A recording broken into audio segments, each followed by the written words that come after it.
గౌరవ ముఖ్యమంత్రి శ్రీ నారా చంద్రబాబు నాయుడు గారి ఆధ్వర్యంలో ఎన్డీఏ కూటమి ప్రభుత్వం ఏర్పడిన తర్వాత 2 రోడ్లు రహదారులు గత ప్రభుత్వంలో అన్నీ పాడైపోయి గుంతలు, నడవలేని పరిస్థితులు, బండ్లు నడపలేని పరిస్థితులు, ఇలాంటి నేపథ్యంలో వారితో విసిగి వేసారిపోయి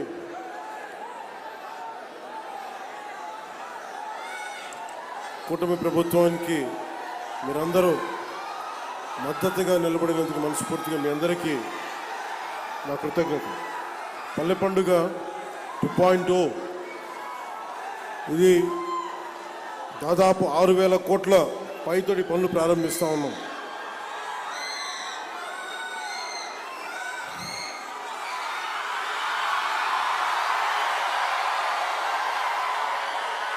కోనసీమ రావాలంటే భయం నాకు.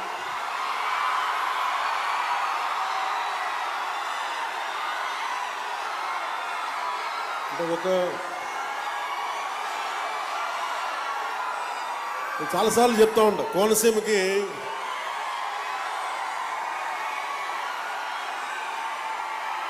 ఈ మట్టిలో, ఈ నేలలో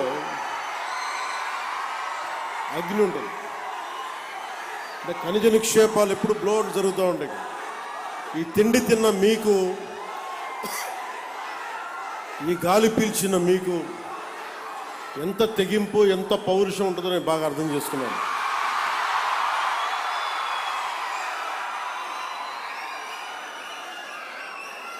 ఆడపిల్లలకు కూడా ఎంత తెగింపు ఉంటుంది. ఇక్కడ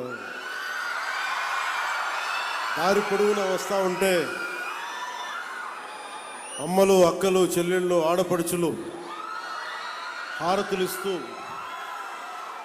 పెద్దలు, పిన్నలు, యువత హారతులు ఇస్తూ ఉంటే చాలా ఆనందం వేస్తుంది. ఇంత ప్రేమకి నోచుకునే అర్హత నాకుందా అనిపిస్తుంది ఒకసారి. భగవంతుడి దీవెన, మీ అందరి ఆశీస్సులు, చల్లని ఆశీస్సులు,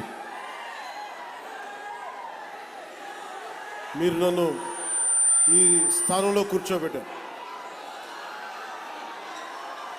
ఇందాక ముందు శుభం మాట్లాడుకుందాం. దారిలో వస్తూ ఉంటే శివాలయం ఇంకా పూర్తి కాలేదు. ఆ శివాలయం పేరేంటిది?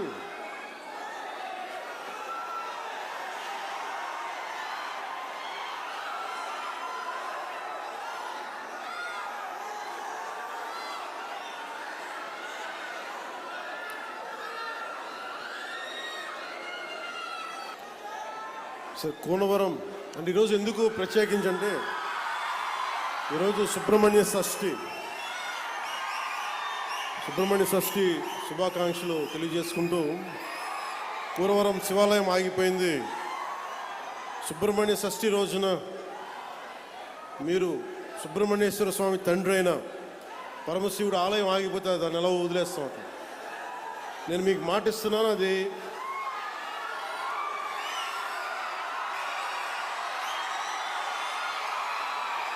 పూర్తి చేద్దాం. టైం లైన్ చెప్పడానికి నాకేముందంటే, నాకు అది ఏ స్థాయిలో ఉందో తెలియట్లేదు. అందుకని మీరందరూ సంసిద్ధంగా ఉంటే వచ్చే సంవత్సరం లోపే దాన్ని నేను కూడా కొంత నా వ్యక్తిగత నిధులు ఇస్తాను దానికి.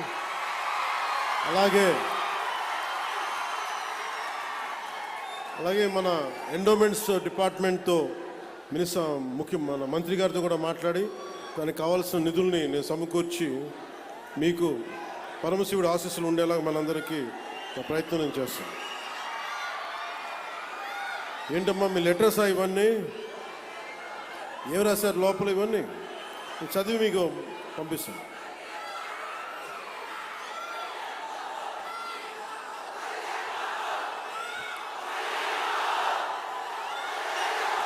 అలాగే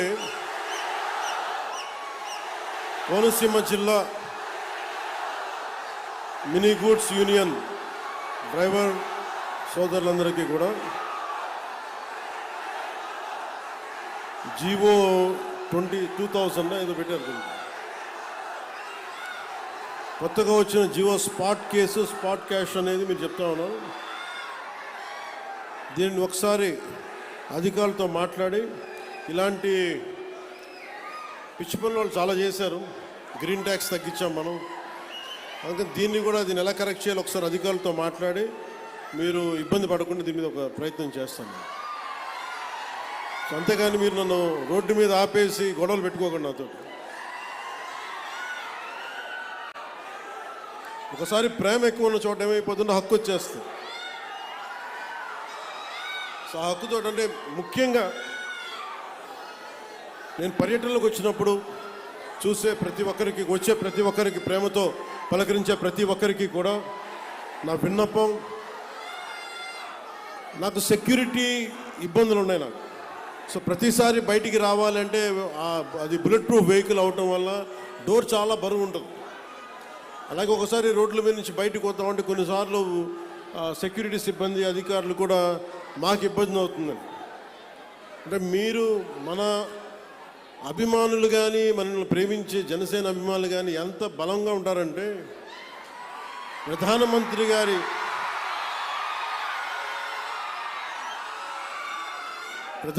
గారి ఎస్పీజీ గ్రూప్ కూడా, ప్రధానమంత్రి భద్రతా వ్యవహారాలని పర్యవేక్షించే ఎస్పీజీ వాళ్ళు కూడా నాకేం చెప్తారంటే మీ వాళ్ళతో మేము పడలేం. ప్రధానమంత్రి గారికి మేము ఏ పర్యటనకు తీసుకెళ్ళినా, మేము కాశ్మీర్లో పర్యటన పెట్టుకున్నా మాకు ఇబ్బంది ఉండదు, మాకు భయం ఉండదు. కానీ మీరున్న సభలకి రావాలి, మీ జనంతో రావాలి అంటే మీ ఉత్సాహాన్ని ఎలా ఆపాలో తెలియట్లేదు మాకు. మీరు అందరూ అంత మిలిటెంట్గా ఉంటారు, అంటే ప్రేమ చూపించిన అలాగే ఉంటుంది మీది. చాలా రా లవ్ మీరు. అలాగే మీరు గొడవ పెట్టుకున్నా కూడా అంతే గట్టిగా ఉంటుంది. అంత గొడవ పెట్టుకుంటేనే కదా గత ప్రభుత్వంతో మనం పల్లి పండుగ 2.0 చేసుకోగలుగుతున్నాం. కానీ మీరే లేకపోతే, మీ ఉత్సాహమే లేకపోతే, మీ తెగింపే లేకపోతే ఈరోజు కూటమి ప్రభుత్వం ఈ పరిస్థితులు అయితే ఉండేది కాదు. గంటాపదంగా చెప్తున్నాను.